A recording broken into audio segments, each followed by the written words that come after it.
दोस्तों, भारत इस समय तरक्की के उस रास्ते पर है जहां उसके लिए हर मुश्किल को आसान बनाकर अपने लिए नए रास्तों को तलाश करना बहुत जरूरी हो गया है। और भारत कहीं ना कहीं वो काम करता हुआ नजर भी आ रहा है। इसीलिए तो देश में कई ऐसे प्रोजेक्ट्स चल रहे हैं जो जैसे ही पूरे होंगे वैसे ही वो देश की तस्वीर बदल कर रख देंगे। आज की इस वीडियो में हम आपको कुछ ऐसे ही मेगा प्रोजेक्ट्स के बारे में बताने जा रहे हैं जो आने वाले समय में भारत का भविष्य तय करेंगे। हिमाक प्रोजेक्ट 17,800 फुट की ऊंचाई पर बन रही ये सड़क लद्दाख के सासोमा से सासेर ला के बीच कनेक्शन का एक जरिया बनेगी।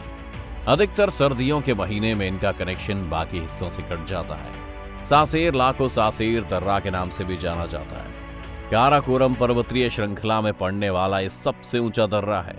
लद्दाख में लेह से तारिम नदी घाटी के यारकंद को जोड़ने वाला ये सबसे पुराना काफिला रास्ता भी है।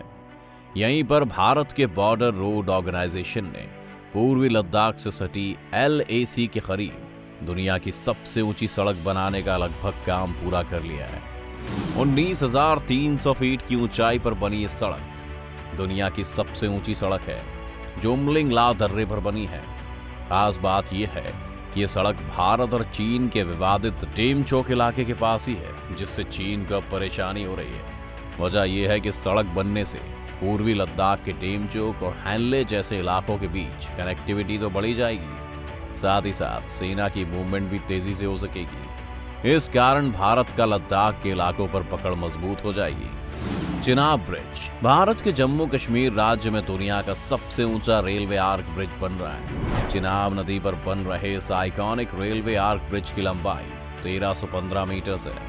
वहीं नदी तल से ऊंचाई 359 मीटर है। इस पुल के निर्माण में 10 साल से अधिक का समय लग चुका है, जो 1315 मीटर लंबे पुल के दोनों ओर बक्कल और कौरी के इलाकों को जोड़ता है। पुल जोन 5 की हाई इंटेंसिटी के साथ भूकंप के झटके को सहन कर सकता है। पुल को इस प्रकार से डिजाइन किया गया है कि उसकी उम्र कम से कम 120 साल हो। इस पर पटरियां इस हिसाब से बिछाई जाएंगी कि गाड़ी मैक्सिमम 100 किलोमीटर प्रति घंटे की रफ्तार से चल सके। ढांचे के अलग अलग पार्ट्स को जोड़ने के लिए लगभग 584 किलोमीटर वेल्डिंग की गई है। पुल को आतंकवादियों और बाहरी हमलों से बचाने के लिए पर्याप्त सुरक्षा प्रबंध किए गए हैं, क्योंकि पुल से पाकिस्तान की हवाई दूरी सिर्फ 65 किलोमीटर है। पुल के महराब के 359 मीटर नीचे बह रही चिनाब नदी के ठीक ऊपर पुल बनाना काफी जोखिम भरा था। इस पुल का निर्माण भारत में किसी रेल परियोजना के सामने आने वाली सबसे बड़ी सिविल इंजीनियरिंग की चुनौती है। पुल के उत्तरी छोर पर केबल क्रेन के पायलन की ऊंचाई 127 मीटर है, जो कुतुब मीनार की ऊंचाई से 72 मीटर से भी अधिक है। वहीं फ्रांस की राजधानी पेरिस के फेमस आईफिल टावर से भी ये पुल 35 मीटर ऊंचा है। दिल्ली मुंबई एक्सप्रेसवे भारत के सबसे बेहतरीन एक्सप्रेसवे का निर्माण कार्य भारत में अपने पीक पर चल रहा है। यह हाईवे देश की तस्वीर बदलने में काफी होगा। यह हाईवे एक्सेस कंट्रोल है। इसका मतलब है कि हाईवे के बीच में एक तरफ से दूसरी तरफ कोई भी आ जा नहीं सकेगा। एक्सप्रेसवे का निर्माण पूरा होने के बाद फ्यूल की खपत में 32 करोड़ लीटर की कमी भी आएगी। CO2 उत्सर्जन में 85 करोड़ किलोग्राम की कमी आएगी, जो कि 4 करोड़ पेड़ लगाने के बराबर है। यह पर्यावरण के लिए काफी फायदेमंद होगा। हाईवे पर हर 500 मीटर पर रेन वाटर हार्वेस्टिंग सिस्टम होगा। एक्सप्रेसवे के दोनों तरफ 40 लाख पेड़ लगाए जाने की योजना है। इस एक्सप्रेसवे पर हेलीपैड भी बनाया जाएगा। इससे दुर्घटना की सूरत में पीड़ितों को जल्द से जल्द निकाला जा सकेगा।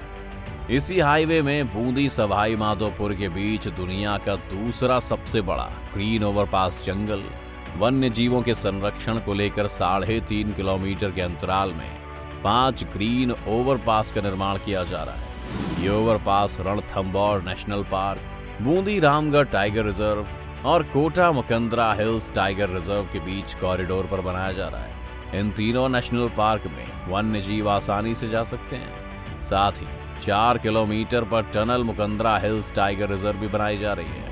दिल्ली से मुंबई का सफर आने वाले समय में महज 12 से 13 घंटे में पूरा किया जा सकेगा।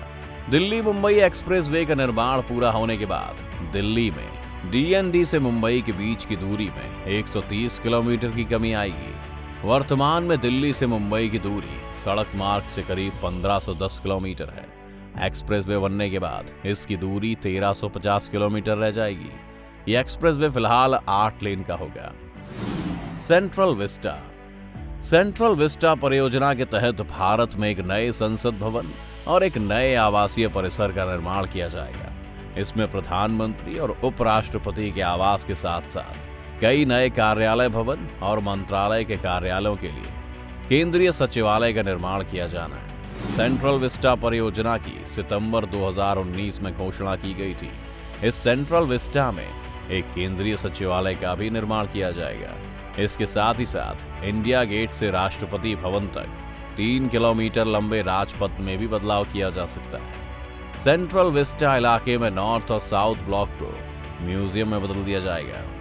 सेंट्रल विस्टा परियोजना के तहत बनने वाली संसद भवन की नई इमारत करीब 65,400 स्क्वायर मीटर में बनाई जाएगी और इसमें बेहतरीन कलाकृतियां भी शामिल की जाएंगी। इमारत एक तिकोना ढांचा होगा और इसकी ऊंचाई पुरानी इमारत जितनी होगी, जिसमें एक बड़ा संविधान हॉल, सांसदों के लिए एक लाउंज, एक लाइब्रेरी, कई कमेटियों के कमरे, डाइनिंग एरिया जैसे कई कंपार्टमेंट्स होंगे।